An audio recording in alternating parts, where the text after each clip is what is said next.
और आयत नंबर 42 में अल्लाह तबारक व तआला अब डायरेक्ट एक दुनिया में अजाब का मंजर दिखाया पहले बाग वालों का, अब क़यामत के दिन अजाब का मंजर दिखाता है।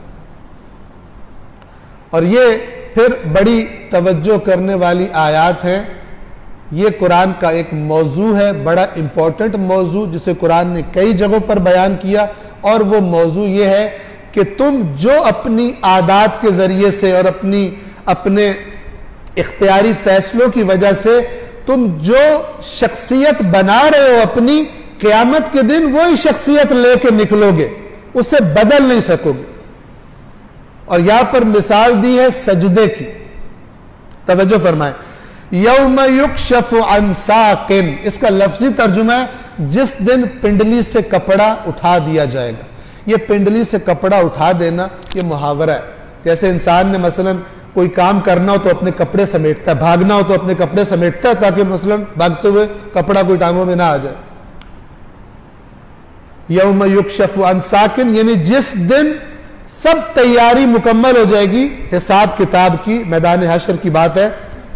और वयुदऔन इला सुजूद, ये मैं अरबी इसलिए पढ़ रहा हूं कि बाज़ अफराद के जो इस दर्स को सुनते हैं क्लिप्स की शक्ल में, हम इसके क्लिप्स भी शेयर करते हैं, तो वो वहां पर फिर अरबी नहीं होती, तो वो उन्होंने ख्वाहिश का इजहार किया कि जब आप तर्जमा कर रहे होते हैं तो साथ अरबी भी पढ़ा करें। तो इसलिए मैं अरबी के अल्फाज भी साथ पढ़ रहा हूं, और इसलिए भी कि जो सिर्फ अरबी में सवाब समझते हैं उनको भी सवाब मिलता रहे। सलवात पढ़ें मोहम्मद वाले मोहम्मद।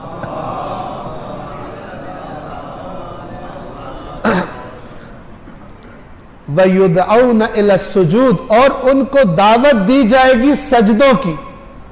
यानी मैदान हशर में सब जब जमा हो जाएंगे तो अल्लाह की तरफ से हुक्म दिया जाएगा सजदा करो।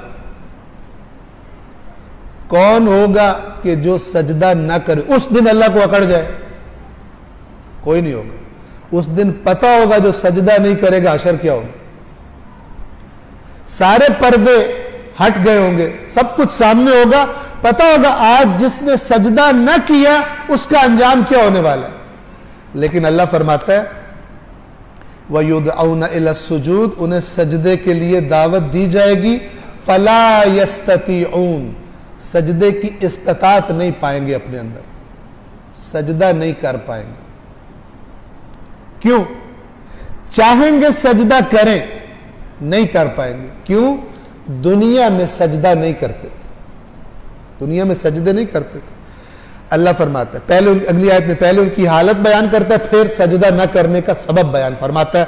खाशिअतन अबसारुहुम, उनकी निगाहें शर्म से झुकी हुई होंगी। तरहकुहुम ज़िल्ला, और जिल्लत उन पर छाई हुई होगी। जिल्लत का कोई रंग नहीं होता, लेकिन जो जलील हो रहा है उसकी शक्ल से, उसकी हालत से पता लग जाता है कि जिल्लत का शिकार है। निगाहें शर्म से झुकी हुई होंगी, उन पर जिल्लत छाई हुई होगी, ये उनकी हालत होगी जो सजदा नहीं कर पाएंगे। फिर सबब बताया वक़द कानू युदऔन इला सुजूद, और इन्हें यानी कुछ अरसा पहले जब ये अपनी दुनियावी जिंदगी में थे, यकीनन इन्हें सजदों की दावत दी जाती थी, इन्हें सजदों के लिए कहा जाता था। वहुम सालिमून, और ये सही और सालिम थे, लेकिन ये सजदा नहीं करते। इनकी पेशानी अपने परवरदिगार के सामने जमीन पर नहीं लगती थी। आज ये चाहेंगे भी तो सजदा नहीं कर सके। आपको याद होगा एक सूरह मुजादला गुजरी थी, वहां मुनाफिकों की, कुरान ने मुनाफिकों की एक सिफत बताई है, झूठी कस्में, बार बार कस्में खाते हैं, जब पकड़े जाते हैं कस्में खाकर बचना चाहते हैं। तो वहां पर अल्लाह ने फरमाया था कि जब क़यामत के दिन इन मुनाफिकों को अल्लाह जमा करेगा, इनको दोबारा उठाएगा, फयहलिफून लहू कमा यहलिफून लकुम, ऐसी आदत इनकी शख्सियत में उतरी हुई आदत होगी कि अल्लाह के सामने भी उसी तरह कस्में उठाएंगे बचने के लिए, जिस तरह आज ये मुनाफिक तुम्हारे सामने कस्में उठाते। क्या मतलब? जो शख्सियत होगी वही शख्सियत क़यामत के दिन बदल नहीं सकेगा। तो डरना चाहिए। अगर हमारी जुबान किसी गंदी गालियां वगैरह देने की आदत में मुब्तला है, तो ऐसा ना हो क़यामत के दिन मुंह खोले अंदर से गालियां निकलें और शर्मिंदगी उठानी पड़े। इसी तरह अगर मसलन और बुरी आदत है, और जिनमें से एक खतरनाक चीज क्या है सजदा न करना खुदा को। ऐसा ना हो क़यामत के दिन हमारा बदन सजदा करने से इनकार कर दे। क्यों? इसलिए कि दुनिया में यही आदत डाली थी, और ये इसका इजहार दुनिया में हो जाता है। मैंने अपनी आंखों से देखा है, बिस्तर मर्ग पर नौकर को गंदी गंदी गालियां निकाल रहा है, अल्लाह का नाम जुबान पे नहीं आता। मैंने देखा अपनी आंखों से। इसी तरह बिस्तर मर्ग पे पड़ा हुआ है, फिर भी अपनी औलाद को कह रहा है टेलीफोन पर कब्जा कर ले उसकी जमीन पर, नहीं छोड़ना उसको। डॉक्टर ने कहा हफ्ते बाद तू मर जाएगा, जवाब दे दिया डॉक्टर ने, फिर भी अल्लाह का नाम लेने की तौफीक नहीं। और उनको भी देखा है कि जिनके हाथ में जुम्बिश भी नहीं होती, आंखों के इशारे से नमाज पढ़ते हैं, उनको भी देखा है। उनको भी देखा है कि जो बिस्तर मर्ग पर गालियां निकालते हैं, और उनको भी देखा है जो बिस्तर मर्ग पर जिक्र इलाही में मशगूल होते हैं, क्योंकि जो बनाया होता है खुदा फिर वहां पर तौफीक नहीं देता। और क़यामत के दिन तो बिल्कुल, चूंकि जो करना है, जो बनाना है, यहां बनाना है, वहां कुछ बनाने की इजाजत नहीं दी जाएगी।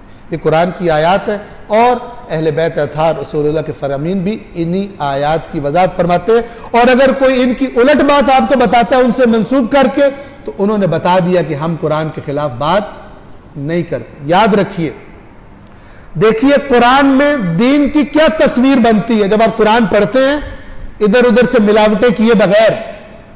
जब आप खालिस अल्लाह की किताब को पढ़ते हैं, दीन की क्या तस्वीर बनती है। और अगर कोई बाद में कोई दूसरी तस्वीर बना रहा है, उस तस्वीर पे शक करें, कुरान पे शक न करें। ज़ालिकल किताबु ला रैब फीह, इस किताब की किसी बात में कोई शक नहीं है। दूसरी बातों पर शक किया जाएगा, अल्लाह की आयत पर शक की गुंजाइश नहीं है। सलवात पढ़िए मोहम्मद वाले।